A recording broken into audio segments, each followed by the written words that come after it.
В Алекминском районе ускорят подсчет ущербов, пострадавших от паводка населенных пунктах, которые освободились от воды. На сегодняшний день вода ушла из ряда сел Алекминского района. Высокие отметки еще сохраняются в Нюректяинском первом наслеге. Сбор гуманитарной помощи пострадавшим от паводка в Алекминском районе проходит в Якутске. Неравнодушные люди приносят в пункт сбора все необходимое. Подробности в следующем материале. Теплая одежда, продукты, шланги, помпы, нагреватели. Люди, потерявшие все в результате паводка, нуждаются в любой помощи. В Доме профсоюзов со вчерашнего дня начался прием гуманитарной помощи жителям Алекминского района.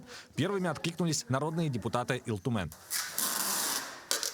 Приятно удивляет, прямо как мы только бросили клич, и сразу депутаты подключились, принесли все самое необходимое: пропитание, теплые вещи, товары первой необходимости, а также очень нужные — это помпы, шланги, тепловые пушки, газовые плиты и тому подобное. У нас гуманитарная помощь приходит и приходит, поэтому несколько рейсов, если надо будет, организуем, и все необходимое направим в Алекминский район.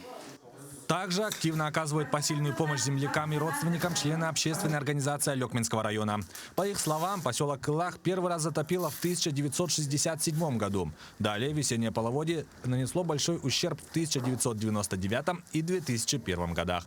Сейчас в данное время особенно нужно генераторы, баллончики газовые, теплые одежды и еда. Там магазина нет. Вообще хлеб нужен, сахар, мука. Все там разрушено. В этом году в одном только Кылахе затопило более 60 домов. В помощь пострадавшим на сегодняшний день собрано более 800 килограммов гуманитарной помощи. Уже сегодня собранный груз отправился в пункт назначения. Прием помощи продолжается ежедневно с 10 до 19 часов в Доме профсоюзов. Юрий Осипов, Екатерина Амосова, Элита Махно, Якутск.